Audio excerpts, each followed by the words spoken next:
Nos visita Alejandro Magallanes de México, diseñador, ilustrador, creo que muchos lo conocen. María del Rosario Gutiérrez, profesora de la Universidad Tadeo, también diseñadora. Y Nicolás Morales Tomás, que va a ser el moderador. Él es el director editorial de la Universidad Javeriana y un amigo de la casa. Así que por favor demos la bienvenida a los tres panelistas del día de hoy. Bueno, muchas gracias por estar acá. Es como muy bonito ver tanto énfasis en la idea de profesionalizarnos. Yo soy el coordinador del Comité de Formación de la Cámara del Libro y siempre al comienzo de estas aventuras tenemos como la pregunta de ¿cómo vamos a articular la formación en cada año? ¿Cuáles van a ser los grandes temas que van a ser de los foros? Los foros ahora tienen dos dimensiones, una dimensión en Feria del Libro y otra dimensión en el mes de octubre y noviembre de la Cámara del Libro. Y siempre en el recorrido del comité que organiza los foros tenemos una pregunta esencial de cómo imbricar el diseño editorial, la diagramación en los foros. La pregunta es buena porque tengo que confesar que la legitimidad de los diseñadores en estos espacios no siempre es suficientemente fuerte como para hacer que las jornadas sean solamente, por ejemplo, pensar en unos foros de Filbo solamente sobre diseño gráfico o sobre diseño editorial, esencialmente. Pero siempre tienen unos momentos, y siempre yo he insistido en este comité en que tienen que tener unos momentos, porque ese diálogo editor-diseñador, editor-diseñadora, editora-diseñador, es un diálogo complejo, es un diálogo que no se le da la suficiente importancia en el mundo editorial desde mi punto de vista y un poco pensando más en la realidad colombiana y donde a veces algunos editores, no todos por supuesto, y no voy a dar nombres, piensan que el diseño es una cosa muy accesoria o que está muy al servicio de editores de mesa, cuando en el fondo lo que, y lo veníamos hablando ahora, se trata de, o se trataría, o debería tratarse mucho más de un diálogo. Evidentemente yo soy un editor del mundo universitario y ustedes saben que el mundo universitario no tiene muy buena reputación gráfica. Generalmente a veces las personas dicen ese libro está tan feo que parece un libro de la universidad, ¿no? Y ahí hay una cosa bien compleja para nosotros los diseñadores, los editores universitarios, y es cómo lograr frente a autores complejos de ego difícil hacer que el diseño sea una de las piezas más importantes del llamado del libro.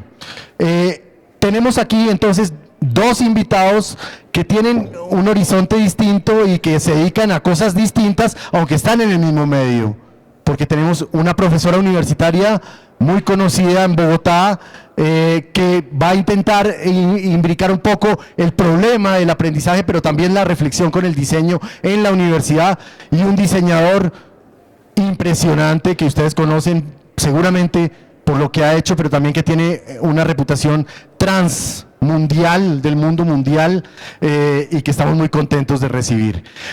Estas van a ser las reglas de juego. Vamos a hacer 10, 12 minutos primeros de cada uno va a contar una historia y se va a más o menos presentar en esa historia, y después de esos 12 minutos vamos a hacer un diálogo los tres, vamos a problematizarnos, vamos a hacer preguntas difíciles, vamos a odiarnos también, vamos a decir cosas que no queríamos decir, etcétera. Entonces arrancamos entonces. María del Rosario, tú arrancas, ¿cierto? Arrancamos conmigo, sí. Allá hay ya una declaración.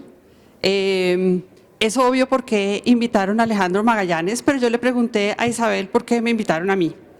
Y la respuesta fue por haber hecho este libro. Pásalo, es que el puntero es así. Ponle play. Por haber hecho este libro y hice este libro con dos colegas, con Magdalena Monsalve y con Mariluz Restrepo. Magdalena diseñadora, Mariluz filósofa. Y este libro lo hicimos por ser profesoras. Sí, digamos que ahí está encadenado una de las razones por las cuales estoy aquí. El libro surge de las experiencias de clase, de las experiencias del taller. Magdalena y yo hemos enseñado durante muchos años tipografía, composición. Magdalena está hoy día a cargo de portafolios. Yo hoy día estoy dirigiendo la carrera, además de enseñar. Hoy, este semestre no, pero pues usualmente lo hago y es una de las cosas que me apasionan. Y en el libro lo que subyace, una cosa que hablábamos ahorita con Alejandro, son las preguntas que nosotras nos hemos hecho sobre qué implica ser diseñador, sobre qué implica enseñar diseño y sobre cómo es que esto se vive en clase. Entonces, pues ese es el resultado. La verdad es que el libro está, yo creo que un libro, nosotros no escribimos un libro, nosotros escribimos un texto, diseñamos un libro y el libro se convierte en tal cuando hay quien lo lee. Y en ese sentido, la clave desde lo cual lo imaginamos fue, es que el puntero es así, anda, ve pasando, así lucen las páginas del libro, para en este minuto. Cuando nosotros imaginamos el libro, en hacerlo en estas 32 notas, las notas no son otra cosa que la voz nuestra desde la experiencia, pero que está coreadas de alguna manera desde citas de otras personas y están vueltas imágenes. Está escrito en distintas claves, como aludiendo o pensando en estos lectores. Me gusta mucho una cita que hace Roger Chartier, que hoy día la lectura es rebelde y vagabunda. Hoy día no, yo creo que desde hace mucho tiempo, pero eso estuvo tenido en cuenta cuando pensamos en hablar en estos distintos niveles. Hago parar en esta página porque particularmente es una de mis favoritas. A la izquierda, allá hay una cita de Peirce y a la derecha esa cita está vuelta a imagen. Cuando yo voy diciendo todo esto, pues lo explico porque de alguna manera esto que nosotros hacemos es parte de lo que enseñamos o de lo que nos preguntamos al enseñar a nuestros estudiantes. ¿Cómo es que un texto es leído? ¿Cómo es que un texto es visto? ¿Cómo es que esto incita a la lectura? ¿Cuál es la voz del texto que hay detrás? Y esta página que ustedes ven ahí, que es una maraña de letras, es la manera de volver visible, es una metáfora de lo que implica indagar y experimentar, que para poder entender algo hay que metérsele. Cuando uno lee esa maraña de letras, de repente comienza a entender que sí, que entendió que ahí hay un texto que está hablando de eso que uno está haciendo. Entonces, pues este es el libro, pasa. Como digo, está fundamentado sobre las preguntas, sobre preguntas que hacemos nosotros, sobre las preguntas que recogimos durante el tiempo de investigación, porque vale la pena aclarar que este libro es resultado de una investigación, es un libro académico, ¿sí?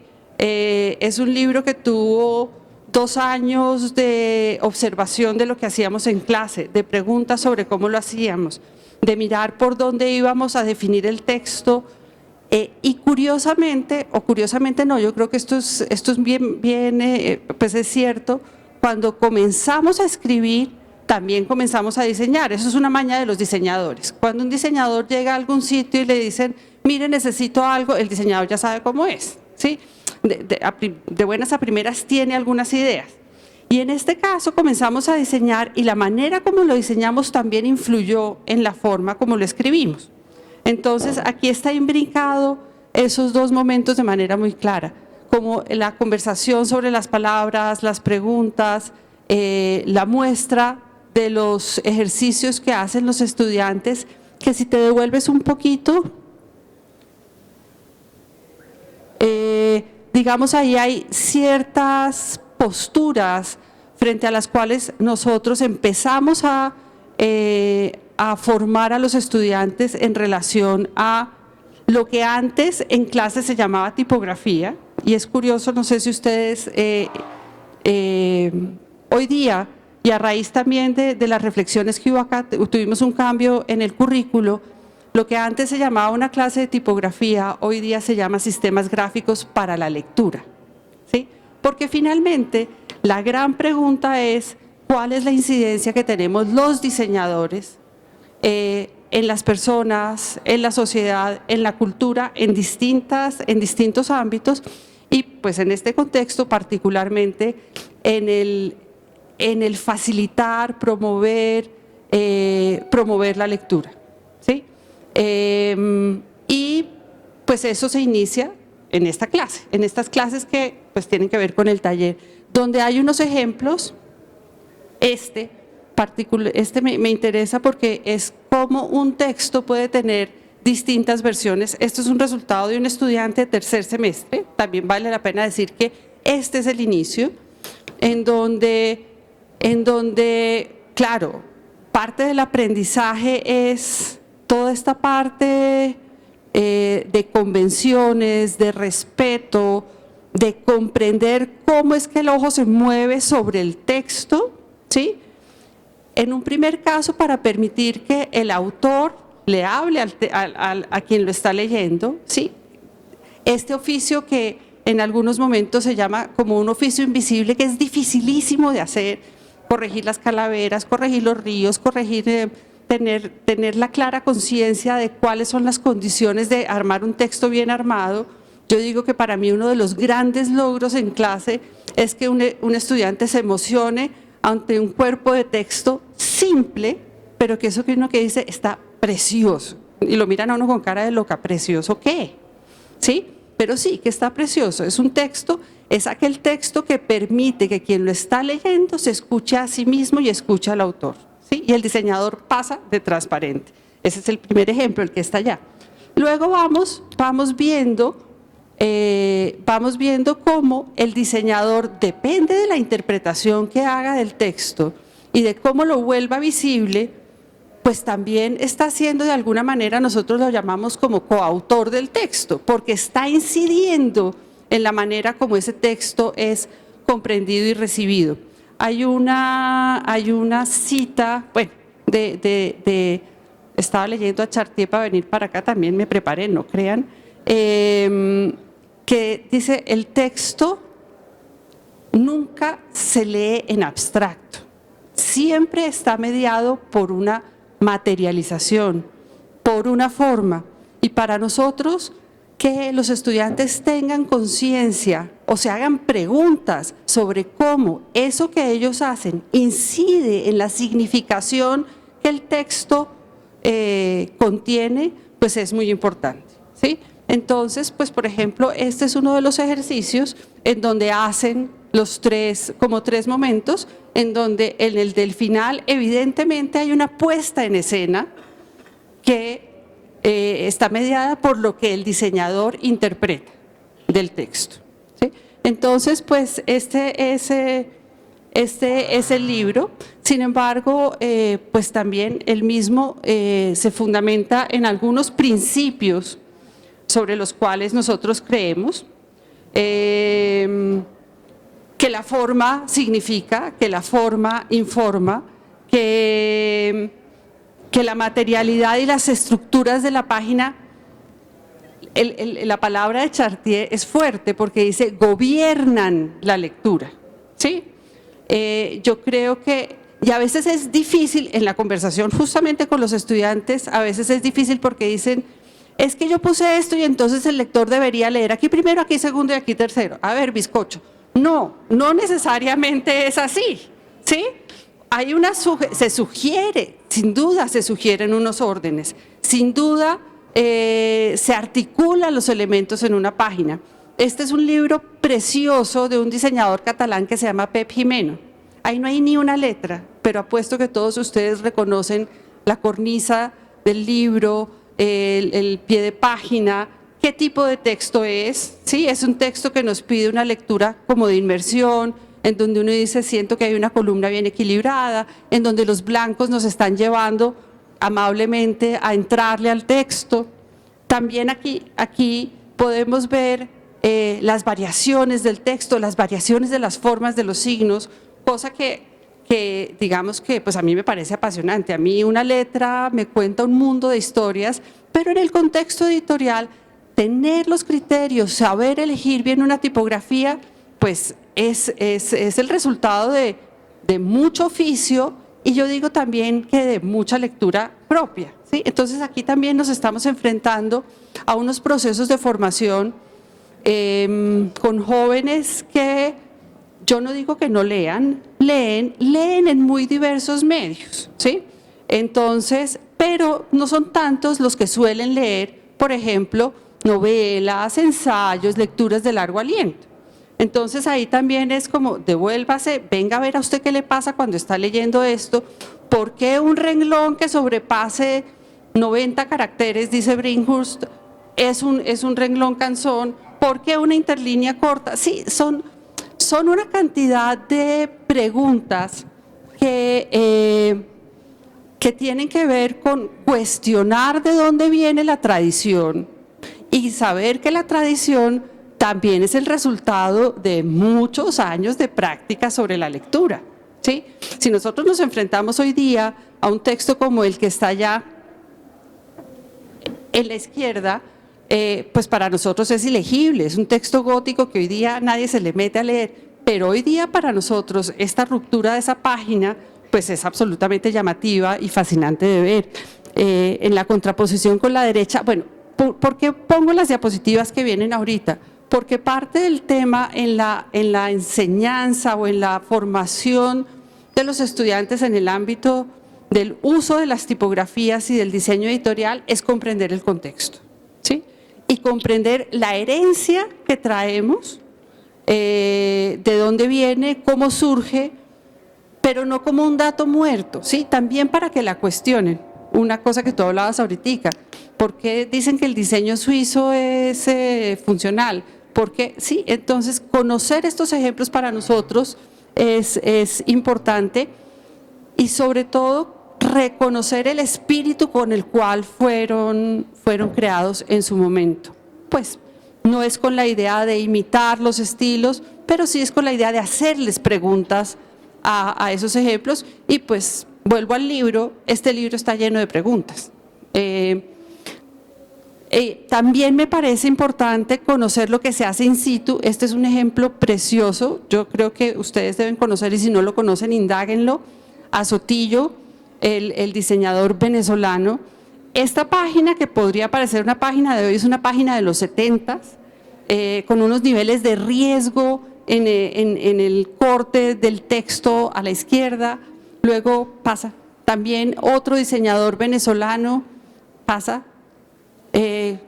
Ejemplos de la imprenta en Colombia 1700, pongo los dos uno al lado del otro porque uno diría, mire cómo en uno nos está invitando a una lectura como sea y en el otro la letra se vuelve imagen y tiene que ver con una oración para los truenos, relámpagos y centellas. Esto que es precioso, que es de, ahora se me fue el nombre, de Gil Tobar, perdón, es que a veces me pasa, por eso traje amigos que son consuetas, de Gil Tobar, que diseñó las páginas de cultura en donde hay un ejemplo de cómo es el respeto a toda la tradición, una lectura amable, fluida. Y estas dos páginas que se contraponen, una de 1700, una de 1900, en dónde es que heredamos, qué le preguntamos a la historia, qué le preguntamos a los ejemplos y qué le preguntamos al presente. A un presente en donde estamos con puestas transmediales, en donde un texto comienza en un libro, pero termina en un video, pero me lo encuentro en una camiseta. Me explico, como que no es una narrativa continua. Entonces yo creo que en ese sentido las puestas editoriales hoy día tienen que, como decía también, porque también leía un libro que es de Stanley Morrison que vale la pena leer para quienes están diseñando y son editores, porque estas preguntas que nos hacemos ya se las hacían a principios del siglo XX frente a los cambios tecnológicos, a que hubiera personas que comenzaran a meterle mano al libro, como eran los diseñadores tipográficos y después los diseñadores que habían hecho páginas publicitarias, y esta incomodidad de sentir que los libros tendrían que ser de una manera, pero pues que había otros públicos. Cuando hay otros públicos y hay otras maneras, inciden entonces en los libros. Eso me parece que es importante reconocerlo. Y rápidamente lo que quiero mostrar es cómo nosotros en la Tadeo particularmente, pues iniciamos con un taller de sistemas gráficos para la lectura, luego hay un sistema de integración de sistemas tecnológicos que no es que enseñe Photoshop ni InDesign, sino que es en función de un proyecto, y hay un estudio particularmente que se llama estudio editorial.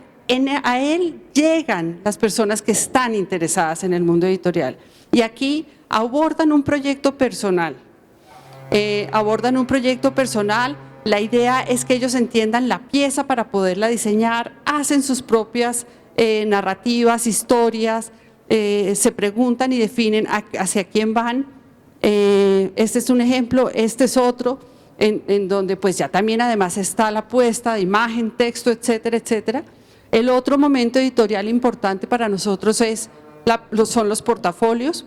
Aquí hay un ejemplo de un chico que estudió arte y diseño, entonces esta puesta material no es gratuita, la materialidad de la pieza juega un papel importante en la articulación de la página con todas sus propuestas, hay una narrativa, hay una voz propia, la idea es que la sepan sacar con muy distintas maneras. Obvio, un portafolio en sí mismo propicia también que haya ciertas transgresiones. En el caso de lo social, este chico hoy día es director de Arcadia, director de arte de Arcadia, personas que cruzan distintos universos de la literatura, intereses propios. A esta chica, además de ser, es una mujer que cada página que arma es impecable, pero aquí cruzó su interés por la cocina con la literatura y hace unas páginas que yo digo, wow, ¿no? Como ciertas convenciones, dale. Y también ya en circuito comercial, estudiantes nuestros que están armando la revista de arte, entendiendo pues cada uno de los elementos editoriales que le corresponden. ¿Lo hice bien? Muy bien. ¿Bien? ¿Tiempo? Después viene Alejandro, pero solamente te voy a dejar unas preguntas, pero no para que las respondas ya, sino para que las tengamos ahí un poquito, porque es fabuloso lo que has mostrado, es un espacio de libertad, es un espacio de creación. ¿Qué pasa cuando ese diseñador se estrella en el mundo profesional editorial? Que es algo que Alejandro nos va a ayudar un poquito, aunque no sé si sea un tema fuerte para él en el sentido de interés, pero ese diseñador, porque tú hablaste de transparencia, de un poco de disolución, de ese diseñador que se fusiona un poco con el sello, pero también esa cosa tan complicada para los editores de pensar los diseñadores como coautores de los proyectos y el choque y las peleas que hay, que son como de cocina de chef entre diseñadores y editores, unos que no se hacen caso, otros que critican, otros que dicen que está excesivamente expuesto el diseño y no comunica, y otros que piensan que los diseñadores son diagramadores esclavos que obedecen plantillas exclusivamente como si fueran obreritos sin voz ni voto. Aquí está Alejandro para contarnos un poco el reverso. Ya te graduaste, no de la Tadeo, no importa, eres un gran diseñador. ¿Qué nos quieres contar de un poco de esta historia del diseño editorial? Bueno, muchas gracias y gracias, colegas, ¿no? Por estar acá. Y bueno, ahorita responderé, Nicolás, pero sí quería decir que me hubiera gustado muchísimo ser alumno tuyo, caray. Así que qué bueno que nos estemos haciendo amigos, porque realmente es increíble y este libro realmente es una joya. La tristeza es que no lo van a poder tener, porque son muy pocos ejemplares que obviamente se agotaron, ¿no? Y ahí también podremos después hablar un poco como de la onda de los tirajes. ¿Está aquí el editor de la Tadeo? No. ¿Marco? Después hablamos con él. ¿Qué libros, digamos, merecen, por así decirlo, tener más ejemplares, los que no están embodegados? Entonces, bueno, voy a hacer una pequeña presentación de lo que yo hago, diseñada en Times New Roman. Entonces, yo me dedico a hacer muchas cosas, desde hacer una imagen de un festival de rock, videos para grupos de rock, portadas de discos, música clásica, hago exposiciones de arte, hago instalaciones, ilustro libros, bueno, en fin, pero ahorita vamos a hablar de libros. Entonces, una de las cosas a las que me dedico es a hacer libros, otra es a diseñar libros, otra es a ilustrar libros, otra es escribir libros, otra es editar libros, otra es proponer libros, presentar libros, leer libros, por supuesto, ver libros, coleccionar libros Y bueno, en 2015 hice una prueba de más o menos cuántos de estas actividades, cuántos hago. Yo creo que hago cerca de 100 libros al año, que es un montón, ¿no? Porque si pensamos que el año tiene 365 días, el promedio es como súper corto, ¿no? Casi hacer un libro cada 3 días, ¿no? Por ahí, ¿no? Entonces es mucho, o sea, es un ritmo como muy grande, y bueno, eso me gusta hacer. Entonces ahorita les voy a hablar de un caso, que es el caso de Almadía, que es una editorial que son 2 casos. Una editorial oaxaqueña, que Oaxaca es un estado que está en el sur, hacia el sur de México, y que es conocido como por su riqueza. Esta editorial cumple este año 14 años. Yo entré a ella cuando el primer año, y ellos tenían esta colección de libros que bueno, son bonitos, pero, bueno, eran bonitos la presentación, que los libros que yo no diseñaba, y que tenían como característica que adaptaban pinturas de pintores oaxaqueños para darles como esa identidad. O sea, era importante que no fueran libros hechos desde el centro, no desde la Ciudad de México, sino libros que nacen del estado de Oaxaca. Entonces, tenían esta colección que era bonito, me invitaron a diseñarla. Yo pensaba que la portada de un libro no se debe de adaptar a un pintor, sino que en todo caso el pintor tiene que trabajar para el libro, ¿no? El libro es tan importante como eso. Y obviamente por los tiempos de los artistas no les daba tiempo de hacer las portadas del libro, y parece que fue una maña, porque así entonces yo las iba a diseñar todas, ¿no? Vamos a seguir. Aquí este es un pequeño texto, así comienza uno de los cuentos de Juan Villoro, La culpa fue de la iguana, y en el libro Los culpables nunca más aparece la iguana, sino que es un personaje que aparece como de reojo. Es la forma en que yo diseño también los libros. Hay veces que la portada tiene que ser lo que no sale incluso jamás en el libro, ¿no? Lo que te lleva a cuestionarte por qué existe esa portada si parece que no describe al libro. Miren, y lo que se me ocurrió para que fuera una cosa, voy a poner el cronómetro. ¿Tú me dices?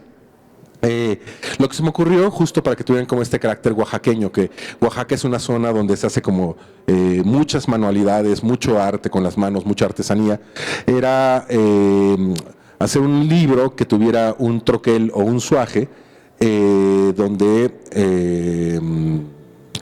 pudieras tener como dos portadas. Esto sale del ejemplo de una de las ideas que tenía el director de Almadía. Bueno, miren, ahí está más o menos cómo se hace, ¿no? En este caso fue la iguana que les comentaba, y bueno, dentro del libro se hace como otra portada. La idea es que fuera un regalo al lector. Entonces, al momento de tener como esta camisa, le estás dando al lector un regalo. O sea, el libro es un objeto, o sea, ahorita lo decía María del Rosario muy bien. Si el objeto, porque o que platicábamos, a ver un objeto lo hace la materialidad, o sea, es decir, no soy, o sea, yo soy, creo que así, pero si me estuvieran transmitiendo en Skype, yo no sería eso, ¿no? O sea, sería la imagen de mí. Y lo mismo pasa con el libro. Muchas veces los escritores piensan que el libro son sus textos, y yo siempre les digo, tus textos son parte del libro, como parte es el papel, y parte es el pegamento, y parte es la letra, ¿no?, que escogemos. Entonces es igual de importante todos estos que el texto del escritor. Es polémico, obviamente, trabajando con escritores, decir eso, pero de hecho pues así lo es.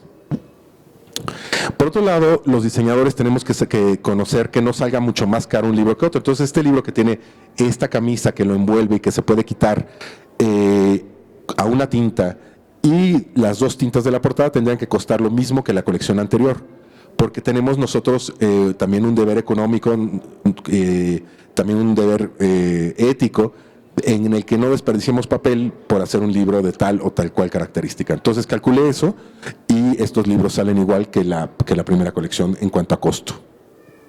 La estructura del libro. Yo escogí 2 tipos de letras para esta colección de narrativa. Esta es una tipografía que se llama Stillfish, que encontré en Dafont. Muchas veces los diseñadores se vuelven un poco exquisitos en el sentido que dicen, no, yo utilizo una tipografía de font, jamás. Pero si sabes buscar, en todos lados encuentras tesoros. Y esta tipografía es una de ellas. La tipografía en bajas no es nada bonita, pero en altas la verdad es que es una maravilla. Y yo lo que pensé es que esta tipografía se podía armar como si estuviéramos construyendo bloques de Lego, ¿no? No de ego, sino del Lego del juguete. Y para el cuerpo de texto escogí una tipografía que se llama BLMT, que viene en las fuentes del sistema de la Mac, que bueno, es hermosísima. Vean, por ejemplo, la W en cursivas, o la Y o la Z, ¿no? La forma de las letras sí determina la forma en que leemos. Si, por ejemplo, les hacemos un ejercicio rápido. Bienvenido, amigo mío. Gato, gato. ¿Ya pensaron en gato? ¿No? Ahora piensen, gato amarillo, ¿ya? Es diferente el tuyo al tuyo. Gato amarillo gordo. Gato amarillo gordo callejero.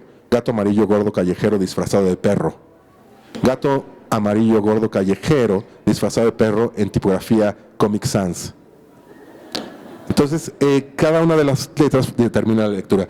En este caso, la anterior, es una tipografía que ven es un poco cuadradita, pero tiene un rendimiento dentro de la página como muy amplio. Algunos de los elementos, bueno, ahí está, por ejemplo, la portada de UriArt, el arte perdurar. Y bueno, aquí ven un poco cómo se presenta la falsa portavilla. La portavilla siempre tiene como algún detalle de la portada. Y después la caja, ¿no? La caja tiene suficientes márgenes para que no interrumpan tus dedos pulgares la lectura de tu libro, ¿no? Entonces, si quieres dejar un margen más amplio, obviamente, hacia los bordes, y un margen más amplio para evitar que el libro se coma por cuestiones de imprenta, entonces el rendimiento de la tipografía debe estar como súper optimizado. Estos son otros de los elementos, el colofón, y bueno, estas camisas tienen un separador que puedes desprender del libro, que era una de las cosas que conservé de la primera colección, del primer diseño al momento de recibir el encargo. Y bueno, aquí hay algunos ejemplos de cómo se ven estos libros con camisa y sin camisa, ¿no? Este es un libro de nueva ciencia ficción norteamericana, pero refiriéndose solamente a Estados Unidos y a Canadá. Y bueno, ahí con la camisa es ese, bueno, ¿para qué describir algo que están viendo? ¿Va? Vamos a seguir, porque hay poco tiempo. ¿Cuánto tiempo tengo? Dale, 5 o 6 minutos. Bueno, entonces ¿seguimos? No, entonces, ¿de qué forma creamos estas dos imágenes? ¿No? Con este libro del argentino Oliverio Coelho, Hacia la extinción, donde hay un dibujo casi japonés, una imagen muy, muy delicada, y lo abres y hay un matamoscas, ¿no? Entonces, ¿qué imagen o qué se genera entre estos dos espacios? ¿Qué pasaría si ustedes describieran esto con palabras, ¿no? La mujer, una mujer delicada, y después un matamoscas, es decir, ¿qué clase de haiku mental o qué clase de poesía se forma a través de estas dos imágenes? Por ejemplo, hizo un grabado, Gonzalo Tavares, Canciones Mexicanas, que el vaso de mezcal formaba como la sonrisa de este personaje al momento que quitabas, pues el vasito de mezcal. O la sonámbula, ¿no? Entonces, como ven, el sistema se puede utilizar ilustraciones, puede utilizar collage, puede utilizar fotografía, puede utilizar como todo tipo de elementos. Seguimos. Metáforas, ¿no? Por ejemplo, la anterior. Por ejemplo, son dos imágenes que conviven en la Ciudad de México, una imagen colonial y una imagen modernista de la Torre Latinoamericana. Entonces, bueno, seguimos.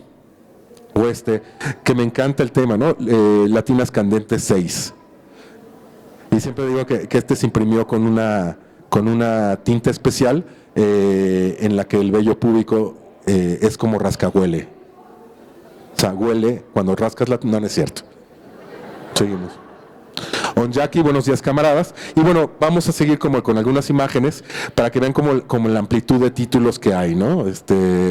O la cantidad de libros resueltos con esta doble imagen.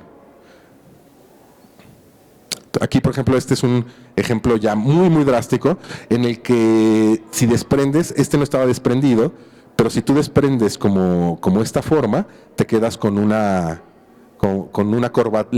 En México le dicen corbatín a estas cosas que pones en el hotel, ¿no? En las puertas del hotel. Lo desprendes y pues dejas ver tanto a Kukulcán como Quetzalcóatl. Y esta es la colección de poesía. En este caso, a mí me gusta mucho leer poesía, pero la cosa era tratar de hacer que el libro fuera un juguete, ¿no? Y en este caso no hay este suaje, sino que son ventanas. Entonces, aquí, por ejemplo, en esta antología de Jorge Fernández Granados, la abres y ves al retrato del poeta, ¿no? Yo pensaba él como con la cabeza floreada, llena de flores. ¿Seguimos? O Rodrigo Flores Sánchez, que representa a esta mujer, abres y dice, no mayugues, ¿no? Magullar o mayugar es un verbo que significa palpar o tocar. O el Francisco Hernández, el mal de Graves, que es una enfermedad, el mal de Graves, en el cual se te van saliendo los ojos de las órbitas. Y entonces yo hice este retrato a partir de lentes, ¿no? Lo abres y tiene una tinta fosforescente que ves esto, ¿no? Y bueno, estando ahí, pues la editorial me invitó a hacer yo mismo un libro de poesía, y se llama ¿Con qué rima tima?, con un subtítulo, Retrato de un poeta contento, porque ya comió. Y bueno, abres esto y dice Retrato de un poeta no muy contento porque no le gustó lo que comió, que era como un chiste con los amigos poetas que de repente, bueno, en fin, vamos. O por ejemplo, la burbuja, vean como la magia de la tecnología, sale una burbuja y explota. ¡Pum! Estos son algunos de los elementos del diseño de interiores, en el que la portadilla tiene esta hermosísima tipografía que se llama Minion. Como no había dinero para guardas, hacen unas falsas guardas. La portadilla. Y bueno, las solapas. Esta es otra de las colecciones, es literatura negra. Y lo que pensé fue que se iban a utilizar dos negros, un negro mate y un negro brillante hecho con barniz, para presentar como estos títulos, ¿no? Al lado vive una niña, el perchón mortal. Seguimos. Y estas son las ilustraciones que acompañan estos. Seguimos. Los libros solamente puedes ver la ilustración si tú los ves como a contraluz, ¿no? Entonces se me hacía como una buena metáfora de lo que era la literatura negra. Es la colección de ensayo. Está impreso en cartulina sulfatada, pero utilicé más bien la cara de cartón, y dentro, o sea, el corte lo tiene como dentro de estos recuadros, ¿no? Y pueden ser desde dibujos, gráfica ya hecha, retomada. Miren, más o menos es así. Ahí se ve un poco la ventana. Y estos no tienen camisa, sino que la misma solapa del libro forma como todo este juego.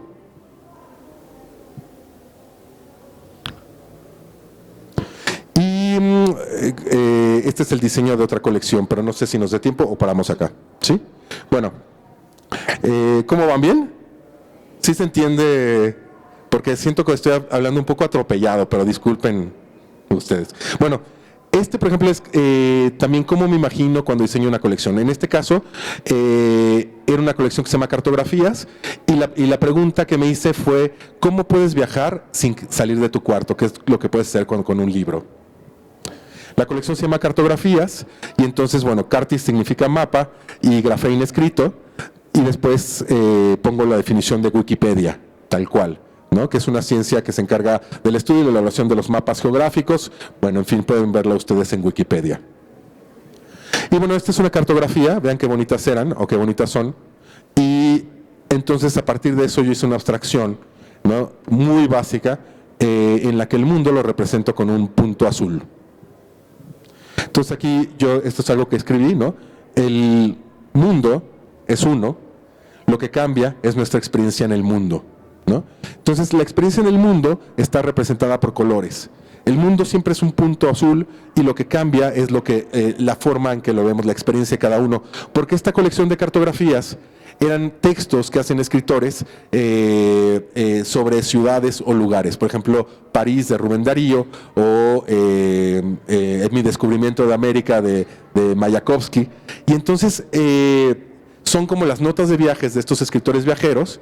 Y después tienen notas de un prólogo de un escritor contemporáneo. La tipografía que elegí es la Proforma, que miren qué bonita es, diseñada por Peter Van Broecklyn en 1985 y que bueno, ganó el premio Peignot al desarrollo tipográfico. Y bueno, es una tipografía como muy célebre porque cuando lo utilizaron en el directorio telefónico de Holanda, se ahorraron no me acuerdo qué número de páginas, lo cual multiplicado por cientos de miles da una cantidad muy impresionante en cuanto a árboles o en cuanto a energía dedicada a la manufactura del papel. Bueno, dentro del mundo, entonces, aparece el autor, Miguel de Unamuno, el título del libro y el prólogo del escritor, en este caso Vila Matas. Y bueno, aquí se ve cómo es el diseño de la colección. ¿No? Aquí está Gogol, perdón, el anterior. Gogol con Roma, Mayakovsky, Rubén Darío, ¿no? Con Álvaro Enrique, Manuel Prieto, Juan Villoro, ¿no? Churchill, Mark Twain o Guillermo Prieto, ¿no? Perdón, en el anterior. Para que también le puse una pequeña introducción del propio libro que se lea desde la portada, porque son muy emocionantes, son libros de verdad muy, muy bonitos. Por otro lado, la siguiente, yo me la paso dibujando. Estas son libretas que tengo de viaje que cargo siempre en mochilas como que estoy dibujando constantemente. Son mis libretas de viaje, pero incluso en la misma Ciudad de México. O sea, yo considero que ir de mi casa a mi oficina, a mi taller, es un viaje. Entonces me la paso dibujando y estas son como algunas de las libretas. Muy bien. ¿Sí? ¿No terminamos? Dale. Para dejar ver. Bueno, ya es lo último. Fíjense que estas libretas de viaje pues tienen las puntas redondeadas y yo dije que estos libros tengan esa apariencia. Pero como el papel era muy delgadito, deben de conocerlo, el Snow Cream, al momento de poner el suaje en la imprenta, estos libros se destrozaban. Entonces, caía la cosa y guillotinaba y se hacían pedazos. Entonces, un día antes de la presentación de la Feria del Libro de Guadalajara, muy similar aquí a la de esta, lo que decidí fue que se cortaran en ángulo. O sea, eso no era parte del diseño original, pero fue una cosa que tuve que improvisar un poco, porque sí pensaba que era importante que tuvieran como esta apariencia de libretas. Ahí se ve. Muy bien. Mientras te voy a dejar unas preguntas macerando, que es, tengo la sensación que Alejandro es mucho más que un diseñador de sello. Tengo la sensación de que Alejandro está transgrediendo y pasándose a ser un poco un editor, ¿no?, de sello. Y ahí quiero como que mientras tú vas a resolver las preguntas que te di antes, ¿te acuerdas de ellas? Quiero que vayas pensando un poco el asunto. Porque el asunto para un sello editorial, que acá hay muchos editores, sería entonces, ¿qué capacidad tiene un sello solo de casarse con un diseñador artista? Porque aquí lo que estamos viendo es arte. ¿Y qué capacidad y qué tipo de diálogo tienes tú con tus editores? En otras palabras, ¿todo esto ha sido fantásticamente resuelto o ha habido lágrimas? ¿Has llorado? ¿Has tenido discusiones? ¿Has tirado los directorios telefónicos? Bueno, ya no hay directorios. Los teléfonos al editor. Es decir, un poco cuéntanos cómo es el taller de laboratorio, porque me parece súper bonito lo que has hecho, pero no me creo que todo haya sido felicidad. Porque la felicidad no existe en exclusiva en el mundo editorial. María Rosario. Sí, yo creo que pues hablo un poco desde la experiencia que tuve con este libro y con uno anterior sobre Dicken Castro, en donde yo quiero decir que en este particularmente tuvimos la suerte de tener un editor que estaba muy abierto, pero dio la casualidad que es que yo llegué al editor con el libro diseñado. O sea, no le di chance. Sí, no le di chance. Nos pedían, dentro de los procesos de investigación, a veces le piden a uno el texto con todas las normas APA. Digamos, el comité editorial, una vez, aunque el libro estaba diseñado, quería que yo volviera a mandar el texto en Word. Y les dije, mire, sobre mi cadáver, no hay ni una sola posibilidad. Este no es un libro que pueda tener otra forma que esa que tiene, porque está concebido el texto para que tenga esa forma. Ahora, yo sí creo que esa es una discusión muy compleja que enfrentan los diseñadores cotidianamente con los editores.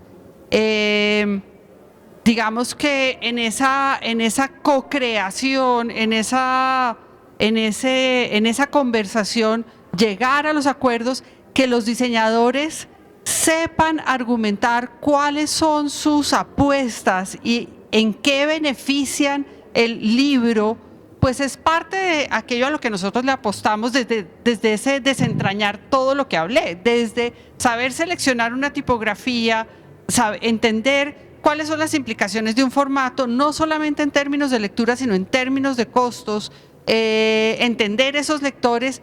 Pues uno espera que, digamos que nosotros no estamos formando editores, ni mucho menos, pero sí gente que pueda conversar con los editores. Además, particularmente ahora que son aquellos estudiantes que manifiestan un interés por lo editorial. Pero en otras palabras, cuando hablas con esos egresados que son diseñadores y te los encuentras en la calle, en el centro comercial, las historias que cuentan son historias en relación a... profe, fue mucho más complicado lo que usted nos había dicho, o digamos, o sí la conversación fue interesante en términos de la negociación con el editor. Porque, y después vamos a ir a lo de Alejandro, porque ahí hay una frontera mucho más complicada en el caso de él. ¿Cómo enfrentas ese diálogo, digamos, ese relato del diseñador que ya sale al mundo real y se encuentra con diseñadores, digámoslo, muy conservadores frente a la cuestión de diseño gráfico, extremadamente conservadores en términos de los propios formatos, incluso de la utilización de cornisas, izquierda, derecha, etcétera, etcétera? ¿Cómo? No, es bravo. Es bravo y sigue siendo bravo. Es bravo y sigue siendo bravo, pues sí. Pero entonces la universidad ahí estaría fallando de alguna manera, tendríamos, o ¿qué pasa? Quiero preguntar. No. Yo también soy universitario. No, yo no creo, yo creo que es parte del aprendizaje ya también afuera, porque las discusiones se dan desde muy distintos ángulos. Yo creo que, y hablo del diseño gráfico en general, uno de las cosas que nos toca a los diseñadores gráficos es formar el mercado en el que nosotros estamos. Quiero decir, poder conversar, mejor dicho, y lo hablo desde un diseño de identidad, que debe haber pasado muchas veces, desde el mundo editorial, desde un empaque, en todos los sentidos. El diseño gráfico tiene una particularidad de estar tan presente en la cotidianidad que reconocerlo se vuelve muy difícil. Es decir, que tiene un espacio de legitimidad un poco discutido. Pero no discutible. De acuerdo. Ok. Alejandro, ¿tú fuiste chiquito en algún momento? Chiquito editorial, quiero decir. O sea, ¿cómo? Porque ya hoy, entonces, bueno, si te contratan, pues yo supongo que el editor incluso te tiene miedo, ¿no? Yo lo que quiero preguntarte es ¿cómo arrancó esto? Porque acá hay jóvenes que también son diseñadores gráficos y que quisieran tener, digamos, una experiencia, una aventura tan fuerte. Casi que en tu presentación está un poco implícito la idea de que desde el comienzo tuviste éxito. Problematiza estos asuntos, quiero saber un poco cómo es la historia triste. Ajá.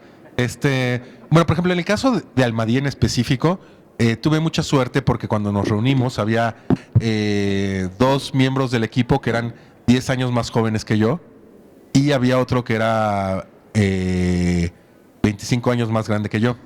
El de 25 años no quería hacer estos libros porque decía que la fórmula, como él decía, se iba a agotar al tercer libro, ¿no? Afortunadamente los jóvenes dijeron, no, pues sí nos gusta muchísimo y a ver qué ocurre, ¿no?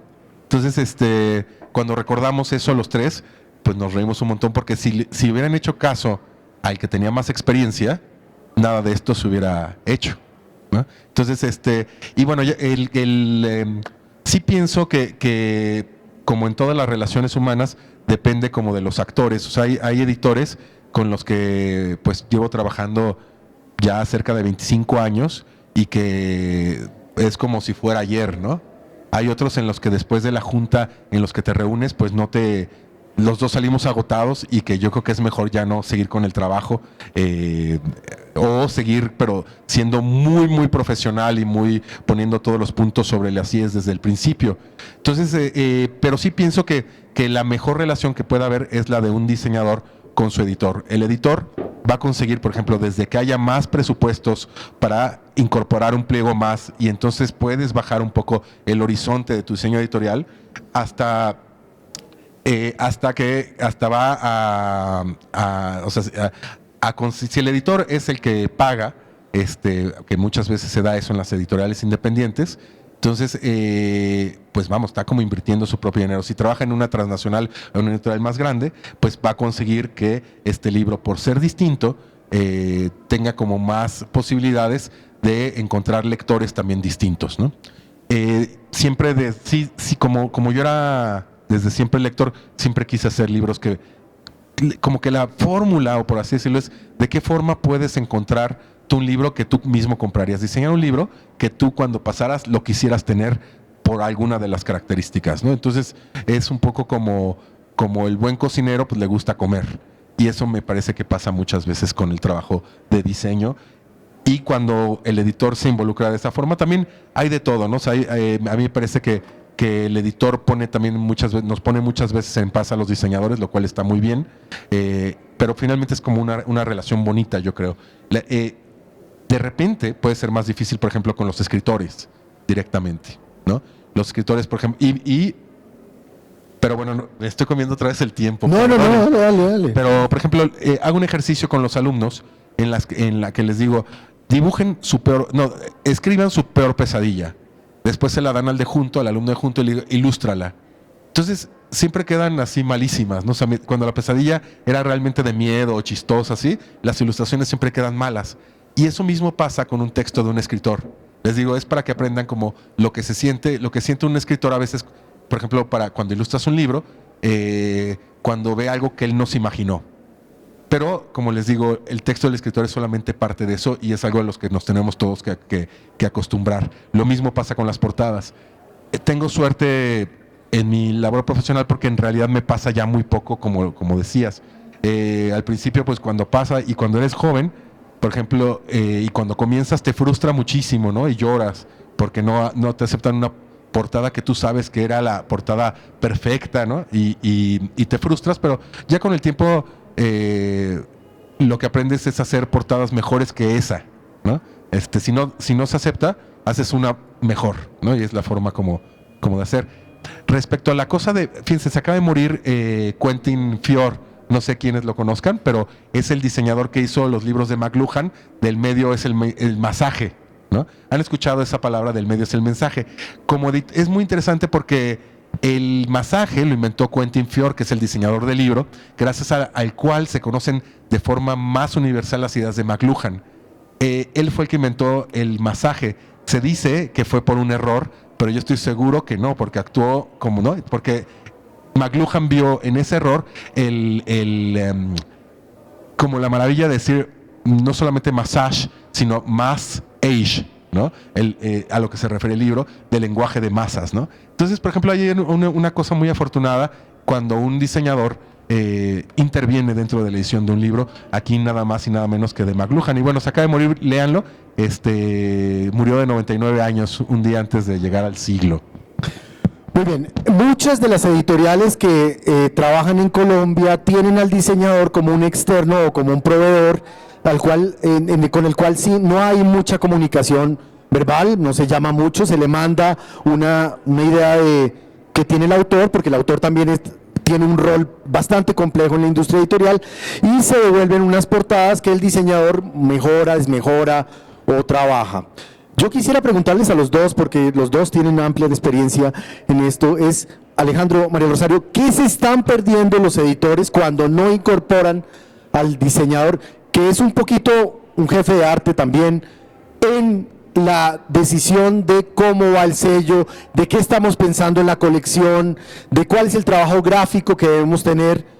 De verdad, hagan una revisión de la edición colombiana, ficción, no ficción, universitaria, infantil, dejémoslo a un lado, porque ahí hay una cosa que quiero preguntarles: ¿por qué lo infantil siempre está mucho mejor diseñado que lo otro?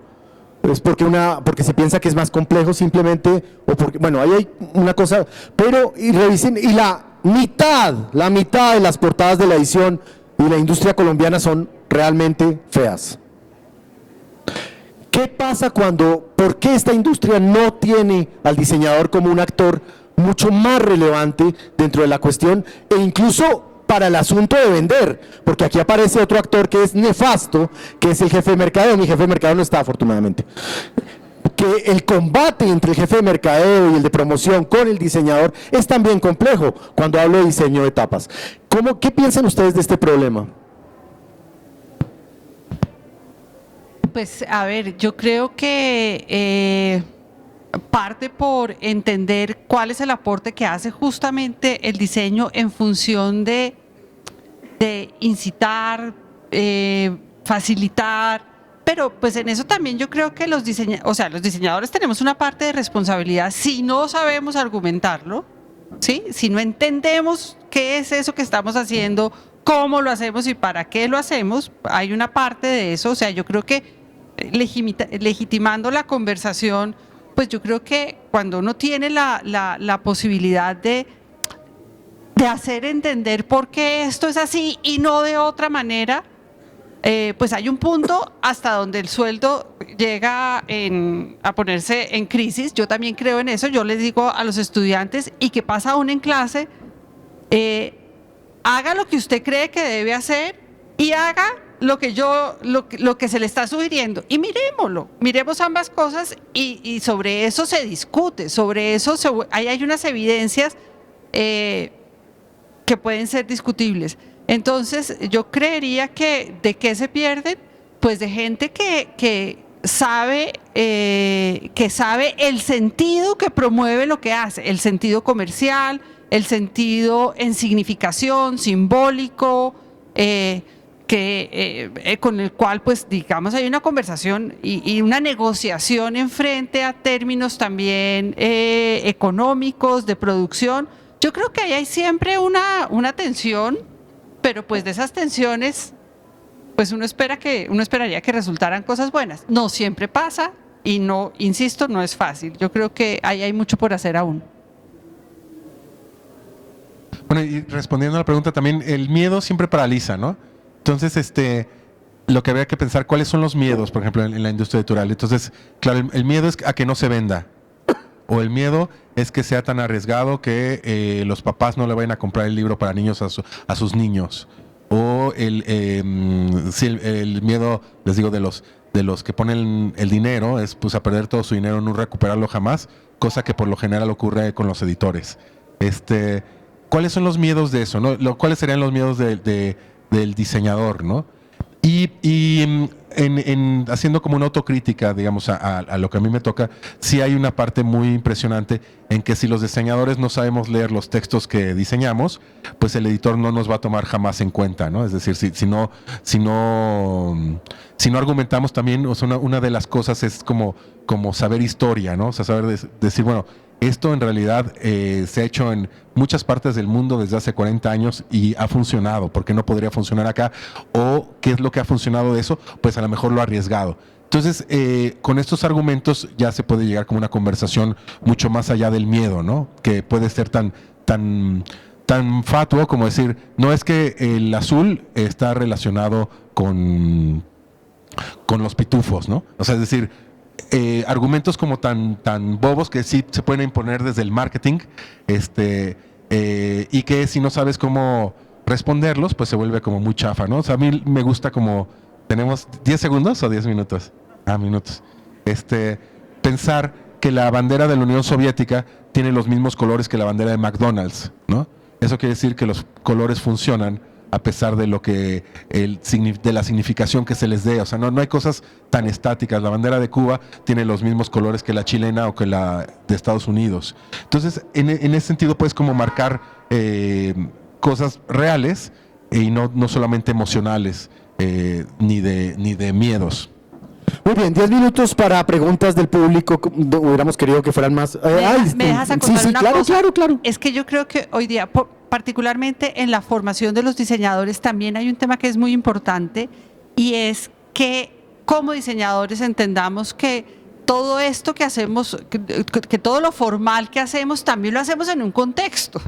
O sea, que la conversación con el contexto es muy importante. Lo digo porque acabo de ver pasar a una persona que hace libros infantiles. Suele ser muy frecuente que nuestros diseñadores, Silvia, suele ser muy frecuente que nuestros diseñadores hagan libros infantiles, y vamos mucho a Babel a que vean qué es lo que pasa allá. Y la primera pregunta que les hace María cuando llegan, ustedes, ¿cuántos libros infantiles han mirado?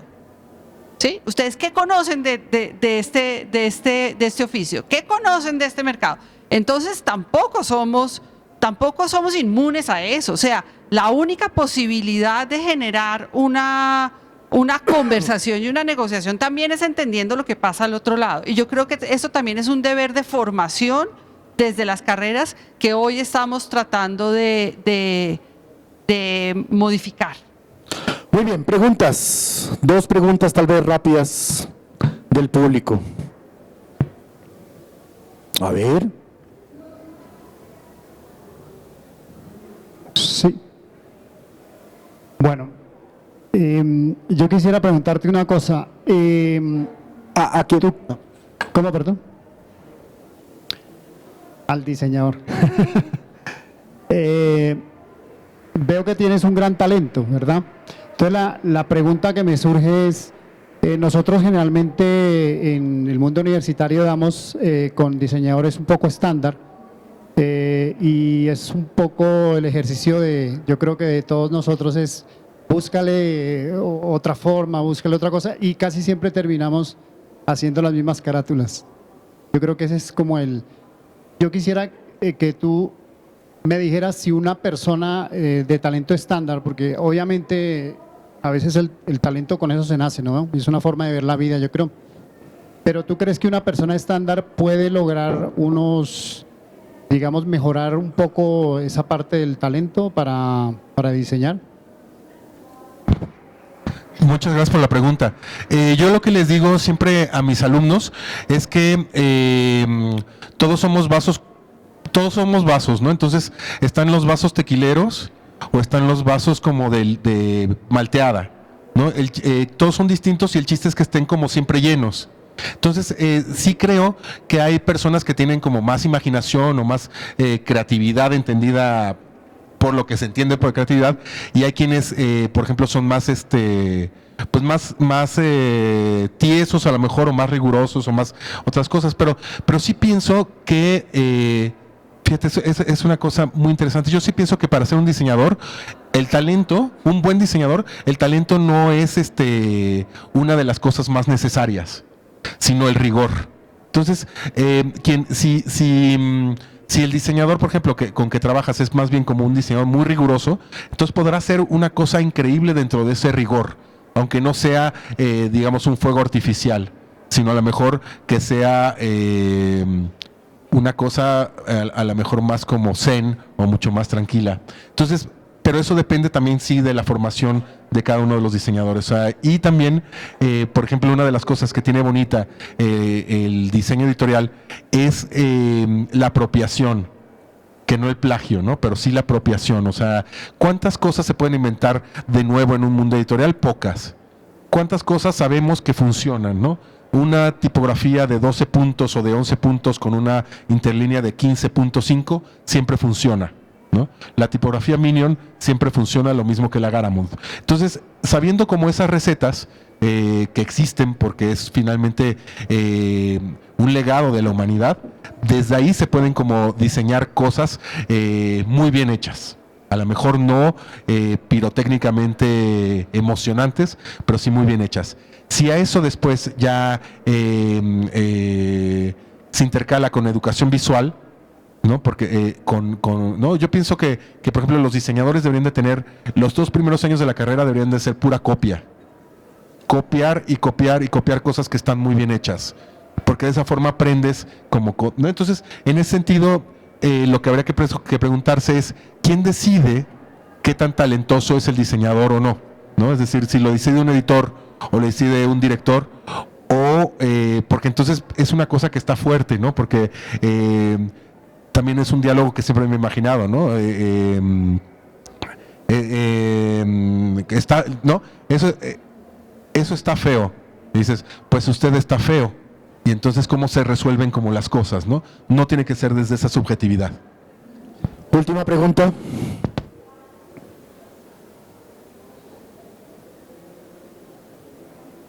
Sobre las tarifas, hace por ahí 25 años veo que pagan lo mismo. ¿Ustedes qué opinan? ¿En México es así también? Sobre las tarifas. Es buenísima pregunta. Las tarifas no han aumentado desde hace 15 años. O sea, es impresionante, por ejemplo, donde se puede ver es cuando diseñas libros para museos o libros de arte. De verdad, los precios, la tarifa por página es igual, ¿no? No me gusta esa pregunta. Bueno. Entonces, y es impresionante porque se siguen haciendo, es decir, ahí sí hay una cuestión como gremial en la que es todo un problema. Supongo que aquí es parecido, ¿no? Yo sí pienso y hay que arriesgarse a cobrar el doble. O sea, el doble de cada una de las cosas y pues llegará a lo mejor como a un precio de un 25% Bueno, más, ¿sabes? esta pregunta ya tuvo su tiempo. Última pregunta, quiero muy rápidamente, ¿de qué es lo que están más orgullosos tú en la universidad y cuál es tu gran frustración? ¿Cuál es la cosa que estás más orgulloso y cuál es tu gran frustración? Y terminamos. Ay, mamá. ¿De qué o sea, a mí me da mucha satisfacción el nivel de la mirada que tenemos sobre el diseño hoy día, sobre el enseñar diseño hoy día en la universidad. Haber transitado de un currículo que era mucho más formalista a un currículo que sin duda le apunta a la excelencia formal, pero entendiendo los problemas de sentido, significación, contexto, asumiendo cómo el diseño es posibilitador de transformaciones en el ámbito editorial y en muchos otros. La frustración es a veces el tiempo, a veces los recursos, y movilizar ciertas fronteras de lo pedagógico. Pues satisfacción es como lograr la confianza de que alguien te encargue su trabajo y saber que vas a hacer lo mejor para ello. O sea, es muy bonito porque eso digamos que te vuelven a contratar y vuelves a hacer como estos equipos y un trabajo, también en mi experiencia, un trabajo llama a otro, ¿no? Entonces, pues vas teniendo trabajo en consecuencia de lo que vayas también haciendo que queda bien. Y la frustración igual sí tiene que ver con, o sea, también yo pienso que con el tiempo y con lo económico, ¿no? La verdad es que sí sería mucho más bonito poderle dedicar mucho más tiempo a cada uno de los proyectos y eso se logra porque es mucho mejor pagado. Entonces, en ese sentido, pero bueno, o sea, la verdad es que no me quejo, o sea, no me quejo porque así es y uno como ser humano tiene que adaptarse, ¿no? Muy bien, antes de las medias nueves y el aplauso y las medias nueves, yo me voy a hacer allá en esa esquina porque quiero oírlos para saber qué temas les gustaría que abordáramos el próximo año. Pero antes, por supuesto, un gran aplauso a estos dos invitados que tuvimos hoy. Marco, te toca reimprimir el libro porque hay muchas personas que lo quieren comprar. Y por favor, compren los libros que diseña Alejandro, porque hay buenísimos libros, pero también puede ser exclusivamente por el diseño.